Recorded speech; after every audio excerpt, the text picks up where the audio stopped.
ప్రియులారా, బాగున్నారా? దేవుని వాక్యాన్ని క్రమంగా చదువుచున్నారా? ప్రార్థించుచున్నారా? నేటి ధ్యానవాక్యము 122వ కీర్తన మొదటి వచనం. యెహోవా మందిరమునకు వెళ్ళుదమని జనులు నాతో అనినప్పుడు నేను సంతోషించితిని. దైవజనుడు రాజైనటువంటి దావీదు చెప్పుచున్న మాట ఈ మాట. దేవుని మందిరమునకు వెళ్ళుదమని జనులు ఆయనతో అన్నప్పుడు ఆయన ఎంతో సంతోషించాను అని చెబుతూ ఉన్నారు.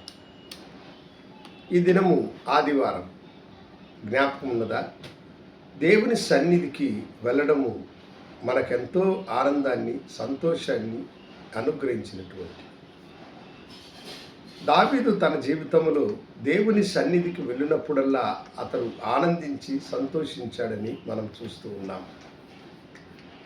ఆయన ఒక మహారాజుగా ఉండి ఎన్నో బాధ్యతలు ఆయన చక్కదిద్దవలసినవి ఉన్నవి. ఎంతో సమయము రాజ్యము యొక్క అభివృద్ధి కొరకై వినియోగించాలి. అయినా వాటన్నిటికంటే దేవుని సన్నిధికి తాను వెళ్ళడము తనకు ఎంతో సంతోషాన్ని, ఆనందాన్ని అనుగ్రహిస్తుంది అని అన్నాడు. దేవుని సన్నిధి మనందరికీ దీవెనకరమైనటువంటిది. గొడ్రాలైనటువంటి హన్న దేవుని సన్నిధికి వెళ్ళి మొరపెట్టి తన యొక్క నిందను తొలగించుకొని ఆమె ఒక మహాప్రవక్తకు జన్మనిచ్చింది.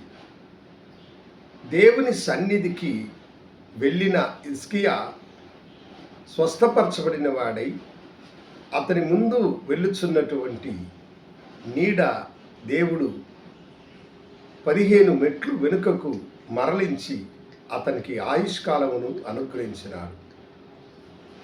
నూతన నిబంధనలో మనం చూసినప్పుడు పేతురు, యోహానులు శృంగారం అనే దేవాలయంలోనికి ప్రవేశించడానికి ముందు ఆ దేవాలయం యొక్క వాగిట భిక్షమెత్తుకునేటువంటి పుట్టికుంటివాడు స్వస్థపరచబడినటువంటి మనుషుడై ఆనందంతో గంతులేసుకుంటూ దేవుని సన్నిధికి వెళ్ళి దేవుణ్ణి మహిమపరిచినాడని దేవుని వాక్యము మనకు తెలియచేస్తుంది. దేవుని సన్నిధి మనలను స్వస్థపరిచేటువంటి బెతెస్దా కోనేరు.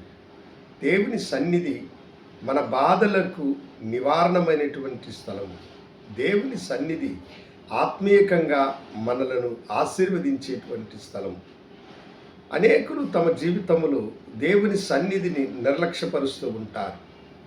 అలా నిర్లక్ష్యపరిచేటువంటి వారు తమ జీవితంలో ఎన్నో ఆశీర్వాదాలను కోల్పోయి మిక్కిలి బాధలకు లోనవుతూ ఉంటారు. దేవుని సన్నిధి నిన్ను ఆనందించి నీకు ఆనందాన్ని కలుగు చేసేది. దేవుని సన్నిధి నీకు నెమ్మదినిచ్చేటువంటిది. దేవుని సన్నిధి నీకు ఎన్నో ఆశీర్వాదములు అనుగ్రహించేటువంటిది. ఆయన సన్నిధికి వెళ్ళడము మనం ఎంతో సంతోషంతో, ఆనందంతో వెళ్ళాలి కదా. ఎందుకంటే ఆదివారం దేవుని సన్నిధిలో కూర్చొని మనసారా పాడి ప్రభువుని స్తుతించడము, ప్రభువుకి మొరపెట్టి ప్రార్థించడము, దేవుని దాసుల మాటలను మనం విని మన జీవితాన్ని సరిదిద్దుకొని ఆశీర్వాదంతో జీవించే దినం. ఆ దినమును ప్రభు మనకు అనుగ్రహించినాడు.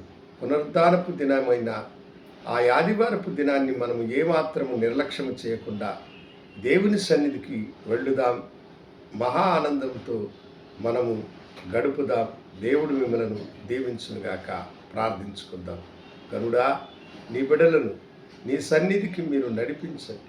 నీ సన్నిధిలో ఉన్న మహా ఆనందమును వారు గ్రహించి నిన్ను గణపరిచే కృపను, భాగ్యమును అనుగ్రహించమని యేసు నామమున అడిగి వేడుకొంచున్నాము తండ్రి. ఆమేన్. శుభోదయం. ప్రభు మిమ్మల్ని దీవించునుగాక. ఆమేన్.